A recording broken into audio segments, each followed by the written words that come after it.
Ek dink, soos ek's in my 40's, dis so ou sukkel, jy hardloop om die blok meer as een keer 'n week, en dit wat jy altyd gedoen het werk nie meer. Dit is vrek moeilik om gewig te verloor hoe ouer jy word vir ons, veral vir ons vrouens, ja. So daar's ander goed wat 'n rol speel. So so kan ek, as ek net 10 kilogram wil verloor, so iets gebruik? Is dit dan eerder nie 'n goeie ding nie? Daai antwoord gaan ek nou by uitkom, maar ek wil dit ook terugvat na die ander goed toe. So ek dink ons heg geweldig baie waarde aan oefening en dieet en dat dit die deurslag gee in ons gewig. Maar dit is eintlik 'n baie klein bydrae. Nie te sê dat dit nie belangrik is nie, want dit is twee veranderlikes. Maar tot 70% van jou gewig word deur jou genetika bepaal.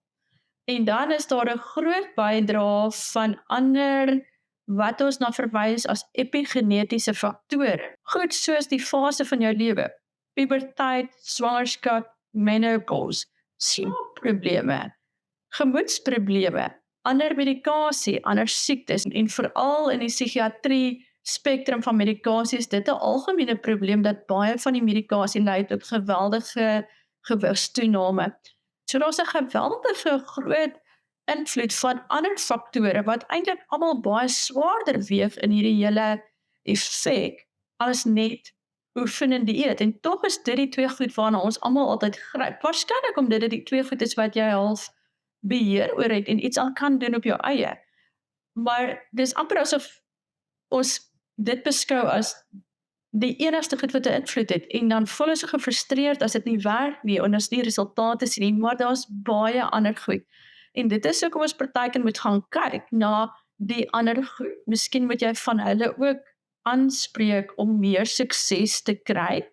En partykeer is dit 'n kwessie dat mens moet oorweeg of jy nie moet medikasie gebruik nie.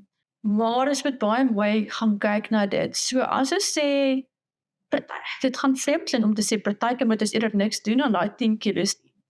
Maar ons moet oordeelkundig wees oor wat ons doen, want partykeer kry ons onsself eintlik in meer moeilikheid deur goed wat ons instinktief voel kan help. Net om vir jou 'n idee te gee, meeste van jou luisteraars sal al gehoor het van The Biggest Loser, wat 'n kompetisieprogram basies is, reality TV in Amerika. En daar het hulle gekyk na wat gebeur as jy op een van 'n ekstreme intervensie gaan. Die doel van die program is, almal wat begin is oorgewig. Binne 'n sekere tyd is die een wat die meeste gewig verloor, so die biggest loser, is die wenner. En hulle kan enige manier probeer, maar dit was nou voor die era van medikasie. So dis gewoonlik ekstreme leefstylveranderinge met variasies van dieete en oefening. En in die eerste 30 dae het hulle metabolisme dramaties verstadig. En dit was nie 'n korttermyn effek nie. 6 jaar later was dit nog steeds stadiger.